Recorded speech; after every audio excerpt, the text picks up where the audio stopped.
All right. Well, small group. Hope there's some people out there watching, so it's not just a venture into futility. Hi, everybody. I'm John Dyer. Hi, you know, I know you, whatever.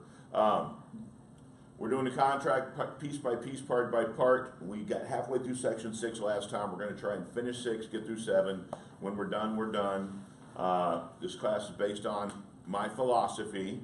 By the way, I'm your managing broker at my home group, people, if you didn't know that. My philosophy is you have a fiduciary duty to produce perfect paperwork. You do that by practicing preemptive, proactive, potentially paranoid, prepared problem prevention.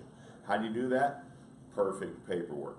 You need to know the contract almost by memory. Half the licensed agents out there will admit publicly they've never read it in one sitting. You need to read it 50 times. And you also need to take every chance you have to have someone who has some knowledge to take you through the parts. There's many, many little nuancy, little potential problems in here which we forget about. And I'm not a believer in problem solving, I'm a believer in problem avoidance. So, where did we leave off last time? Septic, right? 6F. I do believe, because I remember talking about it. All right, let's get into section 6G. We're going to jump right in. I got a lot to cover. Section 6G is swimming pool regulations. Oh wait, I talked about that last time, didn't I? Talked about dead babies and stuff. Did I? I don't think so. Pardon me? I don't think Okay, then let me talk about it again, if I did. Swimming pool regulations. Section 6G, I'm not going to read it. I'm going to paraphrase it. It says 2 things. On line 251, every buyer needs to initial, whether it has a pool or not. If it has a pool, they're not just initialing, that there are rules, Arizona Department of Health Safety, pool notice, they're initialing that you've given them a copy. This is imperative and important. You should have a catch-all file on your computer where you put, you know, swimming pool regulations, airport maps from where they're necessary, so you can just grab and drag. We need this initialed in a file to prove that you got it. This is not just real estate law. We're talking about the health and safety of people. We're talking about people dying, and more importantly, we're talking about children and children at risk. And you know, God bless their parents. In Maricopa County, we've lost 3 youngsters in the last 7 days. That's a week we want nothing to do with. Take this very seriously. And another part of the swimming pool thing is never put a house on the market that has swimming pool safety equipment installed that's not fully operational. That's something that a seller is quite literally insane to do. If it costs them a couple $100 to get it up to snuff, have them do that. Because I would love to be the lawyer that got that lawsuit when a child's looking at property, people looking at property, the kid drowns, and there was pool safety equipment that wasn't operational. When you're showing property, you never know where kids go. That's also something you literally, if you have it, you cannot close without it being operational. If it's not in, you don't have to install it, but if it's in, it damn well better be working. And take it very seriously, because we're literally, you know, there's not a lot in real estate where I talk about people dying. This is an issue of life and death, and it's even more important to me, it's the issue of life and death of children. Many of you heard me say I've only ever seen 2 people die in my presence. One was a guy that blew up in a Beamer and burned to death, and it was as bad as anything from a horror film, and it don't bother me. I watched the fire department declare a 5-year-old neighbor girl dead in front of me when I was 17 years old, and I can describe what she was wearing. I have a love for children, I have grandkids. This is serious stuff. And it also has to do with some of the more risky and gnarly lawsuits having to do with real estate agents. I have people that, literally someone said this to me today, and it annoys me and angers me, so I'm going to bring it up because I get to vent. Someone actually used the words, "what's the big deal" to me over an actual legal term from the contract. And I've had people say, what's the big deal? Everybody knows they have to have swimming pool, you know, safety if they have kids. No, everyone doesn't know. People from back east don't understand. And if I was showing someone a house today that had kids, I'd point out to them that we had 3 kids die this week. It is that big of a deal. Unfortunately, one of them was a 14-year-old, but the other 2 were babies. And it's a sad, scary situation. All right, Section 6H I love. It's a big broker hold harmless. We're not qualified to be licensed contractors. We don't do the due diligence. all that stuff. We're all talking about the inspection here. But here's the deal. They can hold us harmless all they want. We do not have to be a good finder. We do not do discovery. R4 281101B and Article 2 of the Code of Ethics clearly states we are not responsible to find material defects. Don't let that make you feel better. Because if your buyer doesn't find, excuse me, material defects, or your seller doesn't disclose material defects, guess what? Our name is right next to them on the lawsuit. So we're not responsible to be good finders, but we better be damn good pointer-outers. Because most buyers, and certainly new and unsophisticated buyers, literally have no clue what they have no clue about. They don't know what they don't know. And it's our job to make sure that they don't miss anything. Like I said, we don't have to find it, but we better be good at making sure they find it, because if they don't, it's going to ruin everybody's day. And that's one of my least favorite phone calls from clients after closing is, you know, we didn't find this, we didn't know to look for it. And I have to tell the buyers, well, you know, the due diligence is on you. In the back of my head, I'm thinking, now, please don't get a lawyer, because they're going to sue us right along with the seller or whoever. So make sure you get that right. And make sure you get that initialed. All right, inspection period notice. Here's the big deal. Prior to expiration of the inspection period, buyer shall deliver a signed seller notice of any items disapproved on AAR buyer inspection notice and seller response. That's available for that. You do not have to use a Benzer. Having said that, you're really dumb if you don't use a Benzer, because the form is perfectly formatted to accomplish what we want. And you must give all notices in a single notice. On my Benzer class, I actually have a graphic, one bite at the apple. Make sure that your buyer has plenty of time. I say use 9 days. Let them do all their inspections. Let them get the roofer out. Let them get the AC guy out. If there's termites, great. Deal with the termite. But send it all in one notice and make sure your buyer has time, because we had 2 situations in the last week where agents called me and said, we sent the Benzer over 3 days ago and the buyer just found something. I'm like, well, when did you send the Benzer? Like day 4.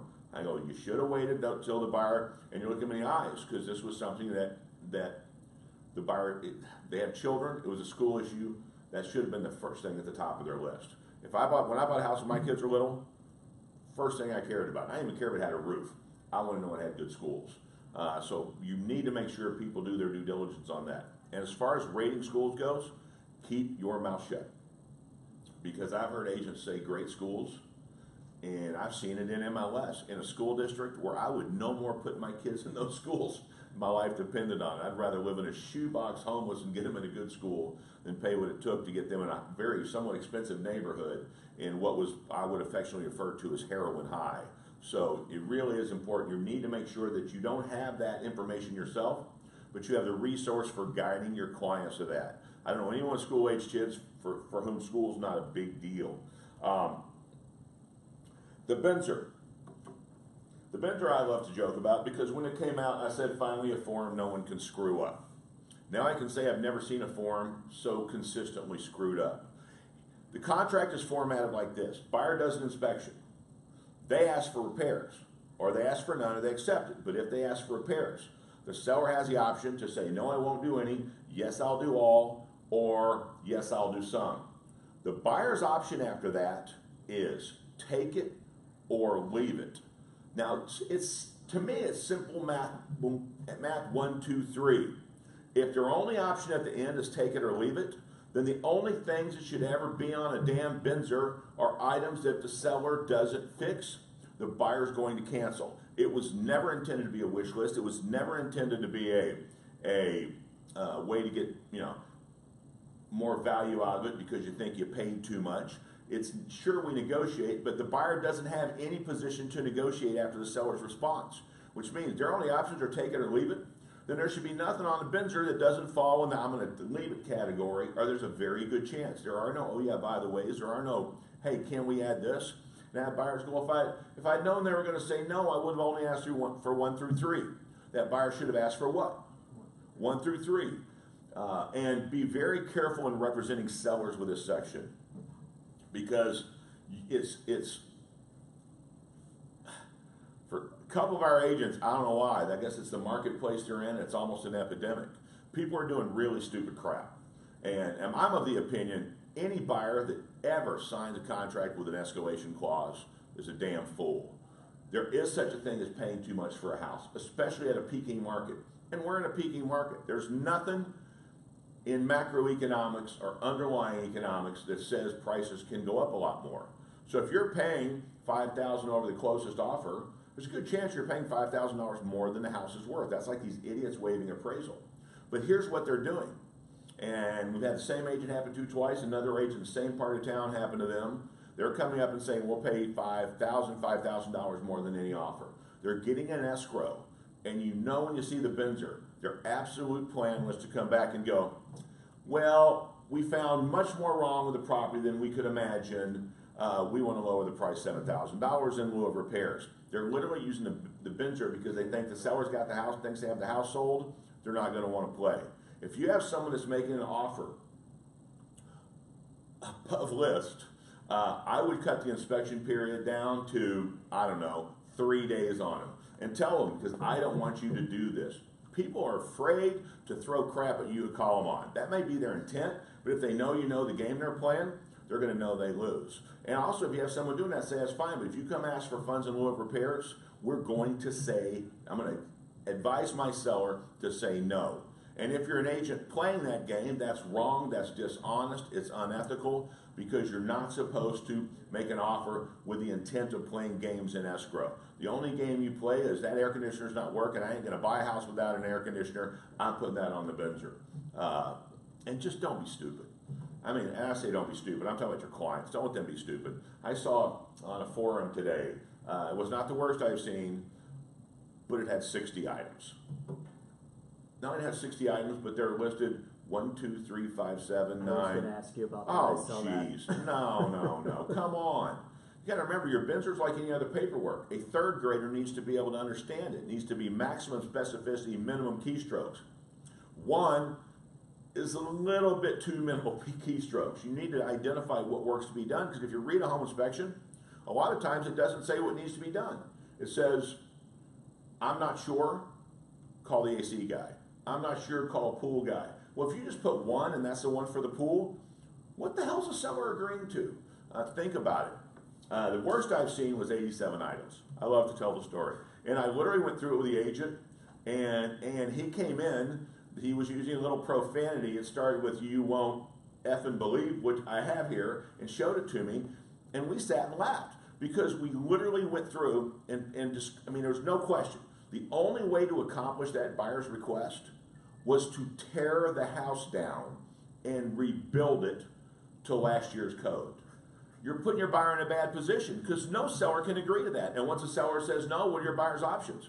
Instead of 87, I get diddly. Think about it. It's a negotiating point, yes, but it's to negotiate things that make a buyer not want to buy a house, not to try and squeeze the seller some more or get your buyer some additional benefit. Make sense? Right on. All right. Buyer disapproval. Buyer has the absolute unilateral right to cancel for any reason. That's legal. Okay? They can't cancel because of the race, color, religion, national origin, mental status, handicap, sexual orientation, or gender identity of the seller or the area. Okay? And because of that, when you do a Benzer, avoid words like neighborhood or area. If there's something in the area, reference specifically. Like we had one beautiful, $1 million plus home. Just happened that on the next street across the street was old 1950s, hadn't been upgraded farmland that was horrendous. And when they started thinking, I'm buying $1 million home that from my second floor, I can see that Beverly Hillbillies house, they wanted to cancel. So you would want to reference blighted properties in the neighborhood, something very specific, so no one can ever think that you're doing it based on race, color, neighborhood. Avoid, I actually saw one that used the word hood. Okay, sorry. Now, hood is something you open on the front of your car, but it also has a racial aspect to it, just like barrio. Don't be dumb. It should be common sense, but you know what? I discovered something in real estate. What's the least common thing in real estate? Common sense. What's the least common thing on the planet? common sense. It's an oxymoron. It should be uncommon sense. It should be pull your head out. So, buyer has the option. Give items disapproved. If they give items disapproved and cancel, they get their earnest money back. You must give a reason. I'm going to paraphrase this, but literally, we had so many agents that didn't read the contract and said you have to give a reason that Michelle Wynn in her book had to write, well, if you don't give a reason, the listing agent and seller will cure you, and you have 3 more days to give a reason, otherwise you're going to lose your earnest money. For me, that's a matter of pride. How many of you want to have to go back to your buyer and say, remember I said you could cancel for any reason? Well, I'm an ignorant moron and didn't put one on the contract, and now we have to go back and re-cancel because I have to make up for my idiocy and moronicism. Is that a word? Moronicism. I like that. It sounds so sophisticated. It's an intelligent way to describe a moron. Moronicism. Well, if it's moronic, if you're skepticism, moronicism makes sense to me. We just discovered a new word in contract writing. You know what I mean, though? I mean, come on. For me, that's just a matter of pride. I don't have to go back on buyers and say, I screwed up. As a matter of fact, one of your goals in your career should be to never have to look your clients in the eye and say you screwed up. You'll never achieve that goal. You're going to screw up, and you're going to have that conversation. Make it over something where it's complicated and you didn't understand, not something that's completely no-brainer and you did it wrong. And if you have a seller that gets a Benzer without a reason given, cure it. And I had someone call and say, you can't cure an incomplete Benzer. I said, read section 6J, subsection B of the contract. That's what it says. Buyer's second option, give the seller the opportunity to repair items disapproved. Again, only deal killer items should be on there, okay? And or the buyer can, accept the property. My personal favorite is buyer accepts the property because the inspection contingency is removed and they've accepted the property. But listen to the words I said there, because that's a big deal.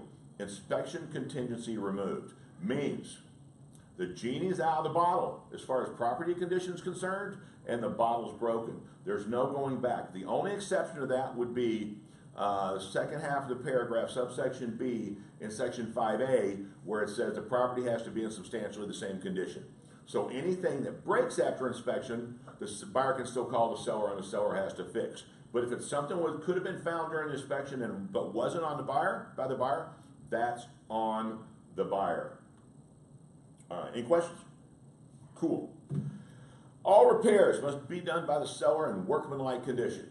If you write on the Benzer to be done by a licensed contractor, that means absolutely nothing. The Benzer cannot alter the contract. It's not an addendum. It does not say attached, incorporate herein by reference. It's an ancillary form for negotiating one thing: what is to be done, not who does it or how it's done. The contract defines who does it and how it's done with one word: workmanlike. I have a problem. I consider myself a pretty smart real estate broker. I have no idea what the hell workmanlike means. And I say that because we got 4 people in the room. We probably got 4 different definitions of workmanlike. You can walk around this office, ask everybody. You're going to get a different definition. The best definition that AAR legal people can give is as intended, okay?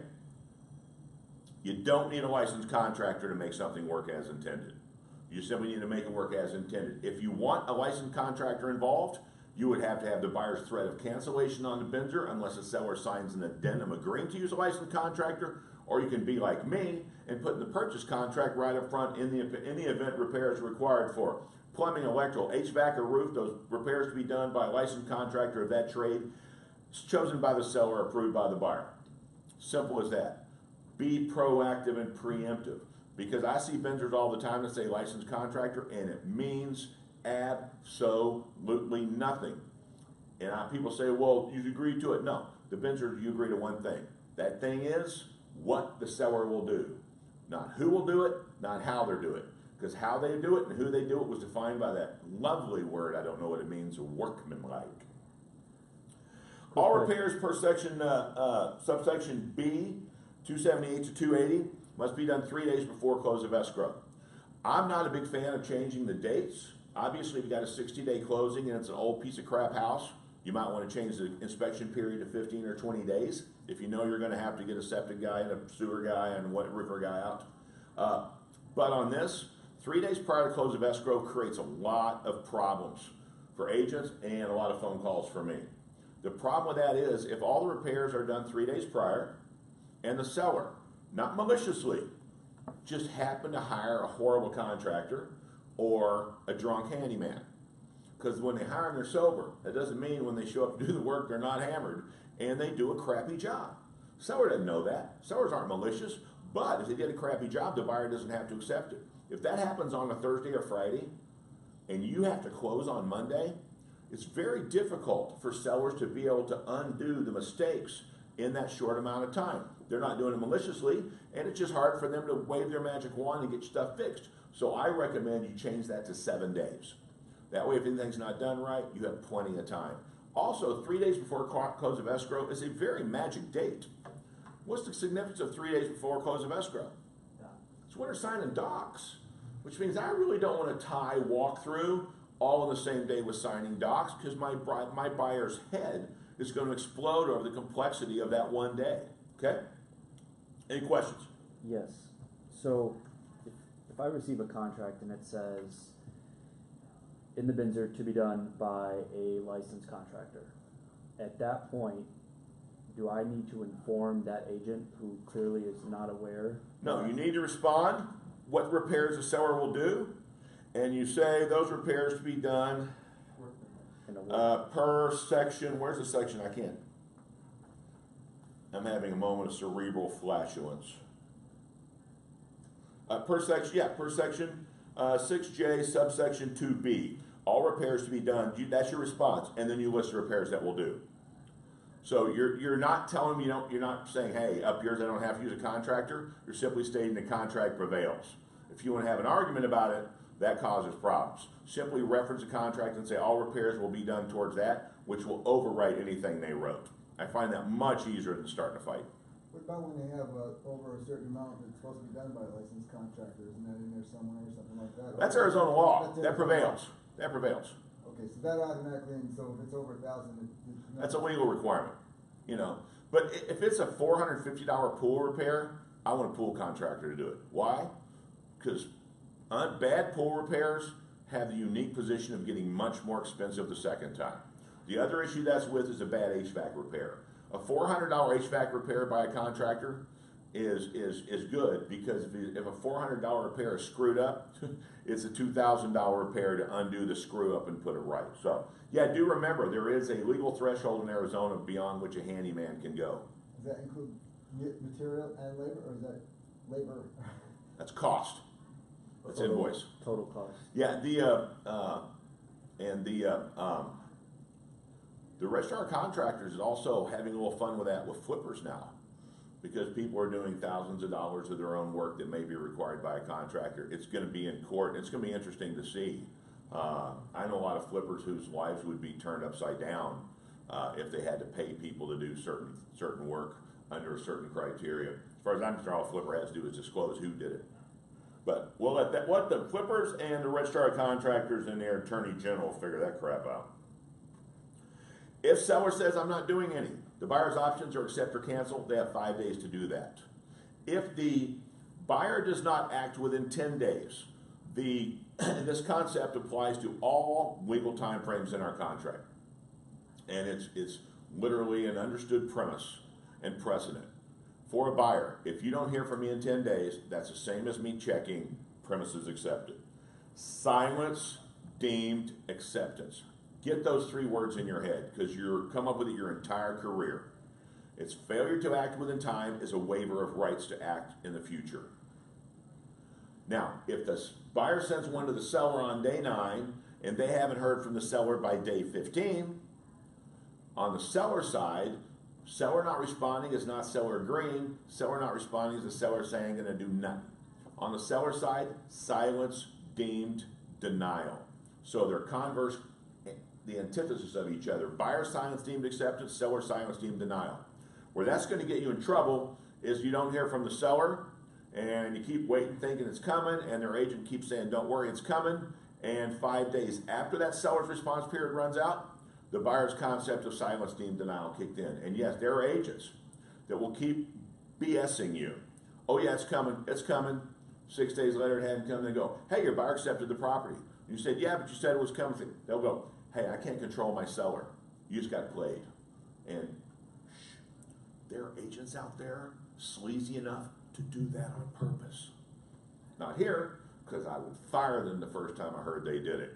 You don't play games with time frames. But there are those who do. So here's a sad truth. You have to assume that the other agent is a lion, stealing sleaze bag, and everyone's dishonest, and everyone's going to do everything wrong, that they're dumb and dishonest, because it's your job to protect your buyer if they're dumb and dishonest, not wait till you find they're dumb and dishonest and then clean up that mess.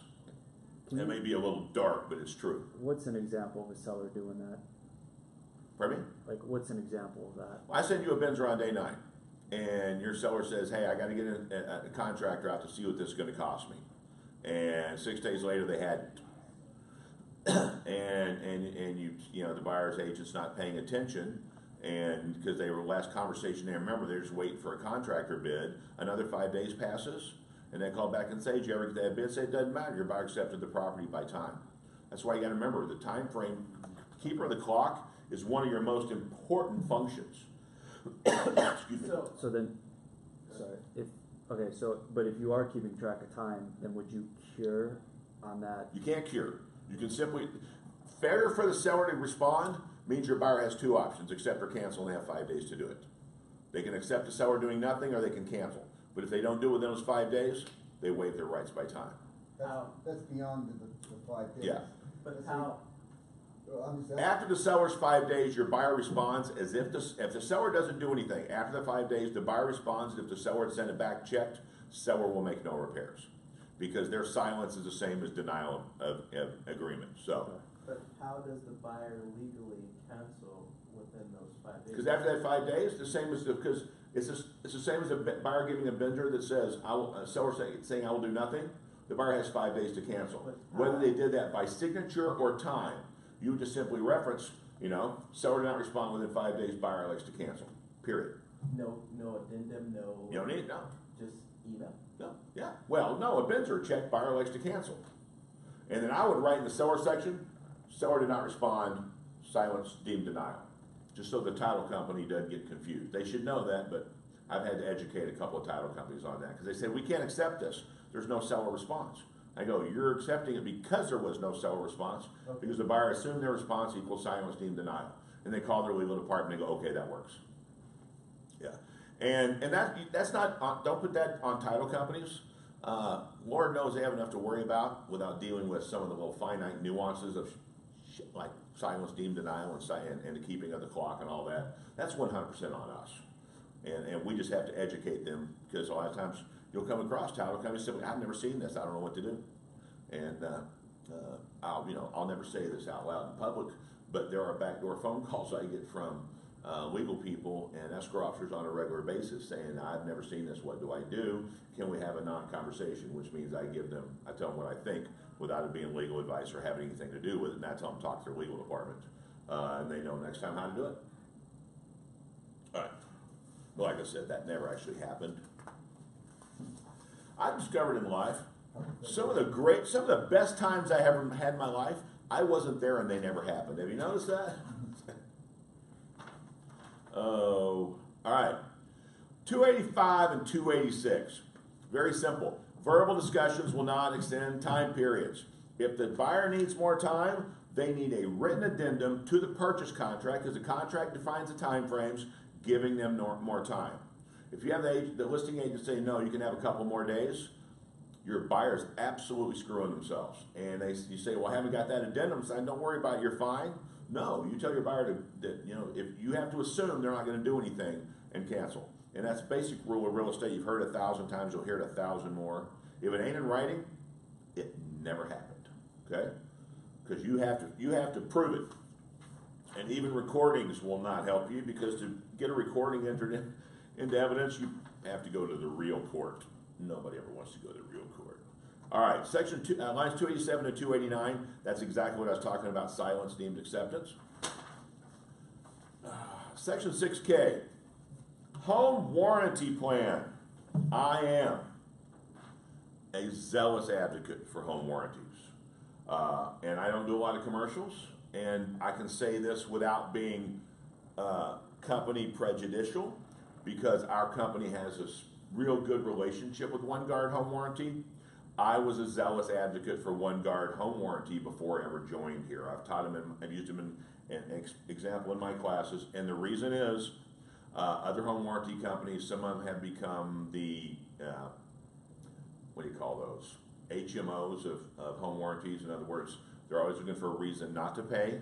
I've never had a problem with One Guard, and my home group does have a great relationship with them, but I like home warranty because they make me look good, and I call them peace of mind insurance plans. Stuff happens, you know? You can have a 2-year-old AC that's perfect at the time of inspection. What someone did notice, that there was one screw loose, and that one screw decided to pop off and hit something that mattered, and all of a sudden you have an air conditioner was great that's not. Home warranty, whatever the the copay is, or whatever they call that, the service fee, is all they have to pay for it.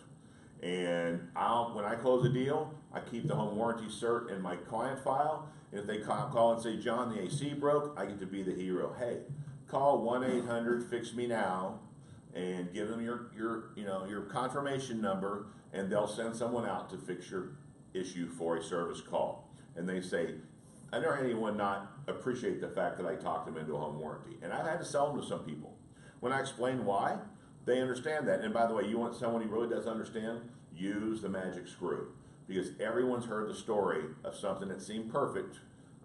It turned out there was one little problem that turned into a big gnarly problem. Because you get a screw loose around an air conditioning compressor, really bad things can happen. A 13-cent part can do $7,000 in damage. Also, so I have another, this is off this. I'm a zealous advocate for home warranties when you have it listed. You have a sign to put up that says it has a home warranty. It covers the seller without the seller paying for it until close of escrow. There are some limitations. It's not the all-encompassing exactly the way the buyer gets it, but holy crap. Homes know when they're on the market. Water heaters love to go south before you sell a home and what's for sale. Home warranty will come out for a service fee on a warranty you haven't even paid for yet and fix the water heater, the plumbing. To me, it's a no-brainer. It's an enhancement to the property, and based on the cost, if you're selling a $17,000 condo, if those exist anymore, okay, $600 is a lot of money. You're selling a $400,000 house, $600 ain't nothing, and they don't have to pay it until closing. And I've had sellers that I had to talk them into it. And it's really funny because the sellers of mine that have been resistant to seller coverage are the ones that always had a claim. The ones that say it sounds like a no-brainer, nothing goes wrong. And they thought I was blowing smoke, but then the buyer got it, and it was an enhancement to their property. So I'm huge on that. I literally always say in some of my classes, I say it when I'm talking about home warranties, I don't know why everybody doesn't do it. And if you're not going to do it, at least present it to your seller on your listing presentation. You know why? 80% of agents, maybe 90, don't tell their sellers when they're trying to get a listing such a thing exists. Well, obviously you're supposed to be watching out for their best interest. That's why they're hiring you, introducing them to something that's in their best interest and can save them lots of money. May move you up to the front of the line, okay? And by the way, sellers buy all the marketing plan and stuff. Marketing is BS. 95% of properties sell through MLS. Most important marketing you do is typing the damn remarks. All right. Marketing is what we do to earn the right to do what we really do, which is licensed legal representatives. So you check home warranty plan, ordered by, if it's seller coverage, it would be ordered by the seller because it's already on there. And you don't want to do a switch at close. That's unfair to the home warranty company. Make sure that you can explain to the buyer's agent, I know they might want XYZ over here, but the one we chose, you want to stick with because the seller got repair money out of that. Most agents will respect that. I've never had anyone balk at One Guard. There's a couple out there that if you had a private conversation with me, I'd tell you to stay the heck away from. And they were actually at one point both my favorite company. But if it's not paid for, if it's not a listing, then the buyer would order it. Following additional coverage, make sure you have a copy, whatever home warranty plans you're using, make sure you have a copy of their flyer, whatever it is on your desktop, so you can go double check and review. Pool's extra, spa's extra. In some cases, massive square footage is extra. In some cases, you know, there are houses in this town with 4 air conditioners. Obviously, don't cover 4 air conditioners for $480.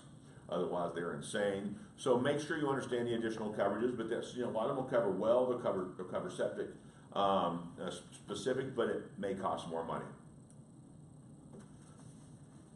At a cost not to exceed, whatever the cost is, add $50. So if you add it up to $550, make it $600. Because there's nothing worse than realizing you're 13 cents short on something like a home warranty, and we have to do a commission reduction for 13 cents. Actually, the only worst I've ever seen was a commission reduction for $1.75. Just wanted to get the damn deal closed, and we were the only ones available to sign something, so we signed off $1.75. Yeah. I don't know if somebody asked this or not, but the pre-home warranty, do they come out and like inspect it before they give the warranty? Yes, no. They have the right to. They do. They do. They don't. But I would want them to, because you get a little free pre-inspection. Yeah. Any questions on that? And then obviously the question is who pays for it, buyer, seller, or split. Now I check buyer, and then throw home warranty in my comprehensive seller concession clause, because that way they can kind of back it in. The seller thinks, well, the buyer's paying for it, and then, so yeah, they're paying for it, but they're going to use your money under the concession. That helps buyers not leave money on the table because the issues caused by Section 2J. How would you give concessions from, say, the buyer, or not the buyer, but the agent? How do you talk to title about that? You mean agent contributions? Yeah, to the warranty. Like if you're paying for it? Yeah. Oh, well, they just need a letter signed by the broker saying you can reduce our commission by X number of dollars and apply it towards buyer's home warranty. And I'm such a big guy with big deal with home warranties, and understand most of the houses I sold were higher end. That if a buyer doesn't pay for it, I'll buy it for them. And because I consider it the greatest closing gift ever. So just write it, email to, or print it up PDF And to show you they're a good idea, because if it's a bad idea, they're never going to renew. I can't quantify down to the deal, but you get a letter when your client renews after a year saying, hey, your client renewed, and this is all warranty companies, it's, you know, Fidelity, First American, American Home Shield, you name it, Old Republic, OneGuard. When they renew, they send you an anniversary so you can have a reason to call your client and say, hey, you renew. I would say 80% of my clients renew their home warranty, which means they're obviously a pretty good deal. The 20 that don't, we're probably very fortunate and just happen to make it a year without a home warranty claim. Which I'd rather pay $600 and go a year without a claim than pay $600 and actually have claims. Because if I go a year without a claim, that means my house is a pretty darn nice house. I personally have never gone a year without a claim when I had a home warranty. Never. And a couple of them, I felt guilty. We milked that cow so bad. Because somehow or another I bought the house and was fine. Next year I renewed my home warranty, and 2 days after renewal, everything went wrong and they had to pay for it, and I went, glad I renewed it. All right. Walkthroughs. I'm going to be very clear on this. Walkthrough is sacred. Walkthrough is your buyer's chance to make sure the seller met the requirements of Section 6, inspections and repairs, and Section 5A, delivering the property in substantially the same condition. A buyer that waives walkthrough is asking for trouble. Because if you waive walkthrough and you move in and found out the seller never did what they promised to, you waive the right to cure them on it and cancel. You accepted the property by inaction. And the courts are very serious about inaction, and they should be. If you have the right to take an action to protect yourself, and you don't take that action, and you waive your right, and then later go back and wish you had, that should not be the seller's problem. That should be on the buyer, because you had the right to get it right, you had the right to do it, and you didn't. I like to do 2 walkthroughs. I like to make the repairs done earlier. I like to go do go out and make sure everything's done, and then when the house, and if there's a cure issue, to cure it then. But then when the house is cleaned out and empty, I like to go back and do one more walkthrough with my buyers. And sometimes that's a day of closing. And it's simple as this. Furniture hides stuff. and movers break stuff, and you know, I've never moved out of a house without damaging it. I'm a menace. I can't seem to get a desk out of a door without taking out some drywall. That would be something the buyer would never know about until after. These people that do a walkthrough before the house is empty and that's their only walkthrough are setting their buyers up. Yeah. So, do you just stop closing by not signing? Say you find a hole in the wall, you just tell your buyer not to sign? Say you found a hole in the wall in your last Yeah. I would notify the seller that we need them to update the spuds and issue a cure for failure to update the spuds, and then they have 3 days, and that automatically extends the contract 3 days because the first cure is the best cure. But typically those kind of problems everyone's in a hurry to solve, and they're usually resolved with, hey, we ain't got time to get a drywall guy out there, we'll give you $200, make it go away. But if you don't go, then the buyer's accepted the property, and that $200 is coming out of your pocket after you get your commission, and you're gonna go over and bring your handyman and pay him $200 because you should have taken him there. Are you allowed to do that? What? Bring your handyman to do that? Is that not considered? Like No, yes, it's called settling out of court. If you make if something, you don't take them for a walkthrough and they don't find something because of it, and they miss their opportunity, and that's because you didn't offer the chance, then you probably want to do the right thing and make up for your mistake. And we're definitely allowed to write checks to make up for our mistakes. Matter of fact, it's the right thing to do. One more thing about walkthroughs. Agents don't do walkthroughs, period. We're not a party to the contract. You cannot do a walkthrough. We don't know what the buyer is really concerned about. If they're not available, have them send the home inspector out for a re-inspect. Have them find a local friend to come. We do not do walkthroughs, period. It is outside the scope of our licensing, and the Department of Real Estate makes it very clear. Work within your area of expertise and knowledge. I'm not a walkthrough expert. So when you're going through, you're doing a walkthrough typically, and obviously it's pretty common, you walk with them, you're basically looking for the things on the Binzer to be completed, all right? There are things on a Binzer that they promise to do were they done correctly, So and you're looking for anything that might have happened after inspection. So when you go there with a buyer, what you're saying is kind of interesting, because I would typically go through and we would just go through the list with the buyer, so. You go through the list, and then you do a deep penetrating overview of the property again. Well, what you just said, that don't do the walkthrough. I don't do the walkthrough, my buyer does. If a buyer says, can you do the walkthrough for me? My answer is hell no, I'm not legally allowed to do that. Okay, yeah, so Yeah. you're there together. We're there, yeah. Yeah, you're Yeah, there. I wanna ask you though, when you talked about I like the idea of the 3 days prior to close of escrow, walkthrough, where would you put that on the contract, in section 8, you know? Well, no, the walkthrough is typically understood to happen after the seller is required to do the repairs. I'm sorry, I meant the repairs done, should be done prior to close of escrow 3 days. There's a place in right here, 35. on line 280, you just simply change the 3 to 7. Got it. Guys, we're not gonna get to section 7 today. Is, real quick, if you have out-of-town buyers, the best thing for the walkthrough is the inspector. to And the come home back. inspector come back and make sure the things he found wrong are better. They Okay. typically charge less than a full fee.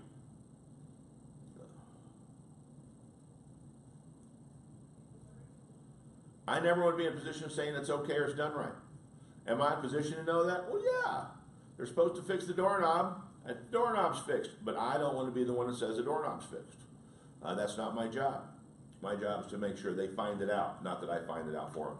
That goes back to you don't got to be a finder, be a good pointer.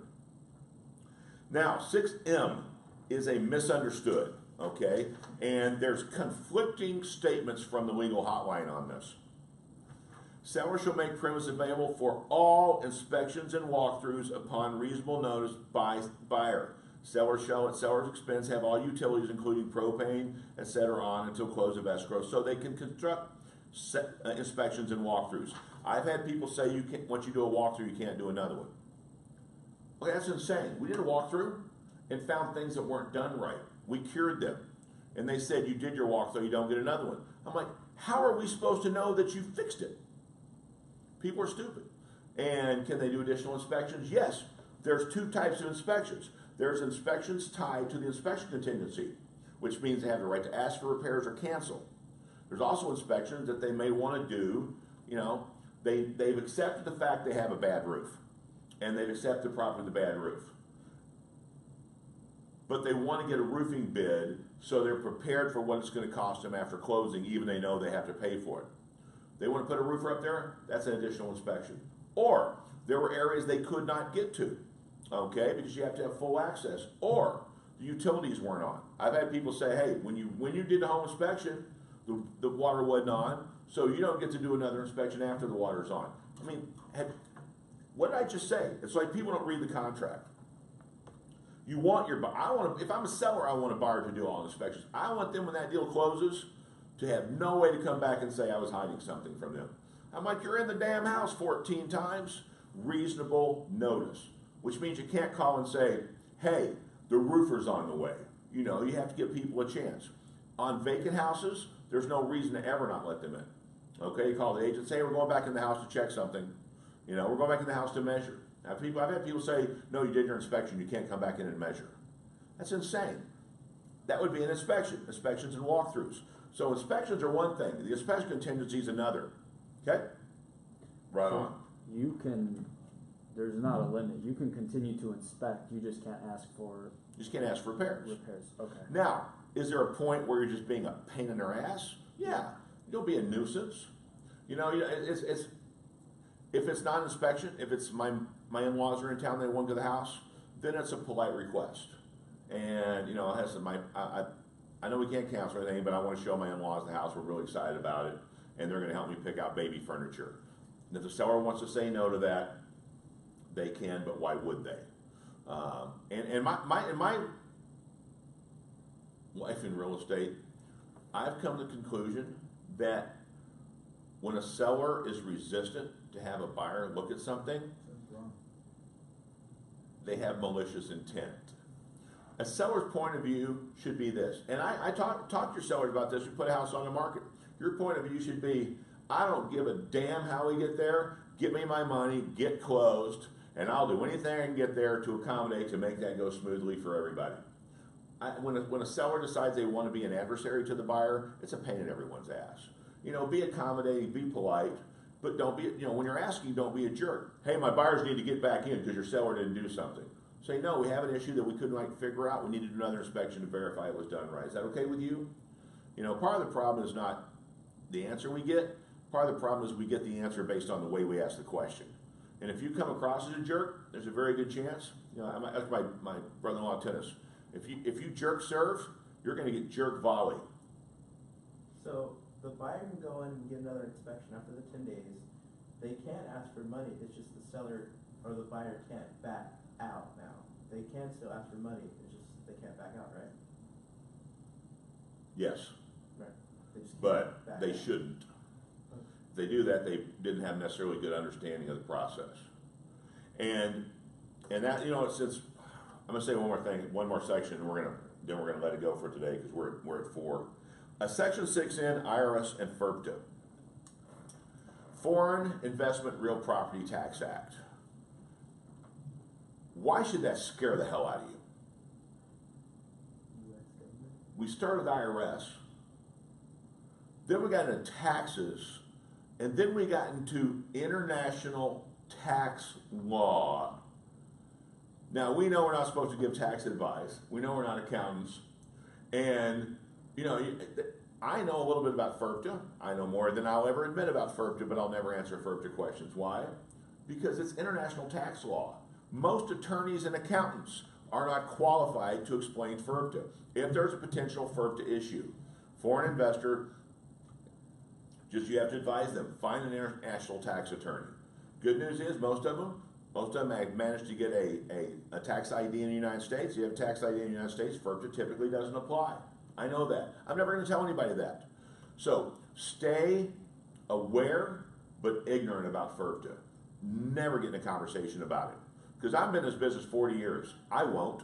And unless you're an international tax attorney and you know a hell of a lot more than me, don't do it. Because, like I said, it's very clearly stated in the contract and in all of our documents, we're not qualified to give tax advice. If you've lived in a house 5 years owner occupied and you're buying another house owner occupied, do you have to pay capital gains? What's the answer to that? No. Okay. we might want to say, I'm pretty sure you don't, but talk to an accountant. When it comes to FERC, it's like, I have no clue, I'm not even allowed to have this conversation. I'm here, that's out of my scope. The Department of Real Estate would smack me across the back of the head if they found out I was giving international tax advice. Let's find you a good international tax attorney. And it's weird where money's coming from, because FERC is going to be becoming a little bit more of a deal, because there's some Asian money coming here. Canada, rarely an issue because of NAFTA and the way we do business within Mexico, nah. But other places, yeah, it could be an issue. Bottom line is, I'm the one that says, learn. When it comes to FERPTA, stay stupid. It will serve you. I'm happily ignorant when it comes to FERPTA issues. So, all right, well then, we're going to call it here because it's 4 o'clock. We'll do section 7 next time. Thanks for coming. Everybody out there, have a great day. And let's hope it rains again tonight, because last night was awesome. With mud. Not carpet, mud. Great to see you, Mr. D.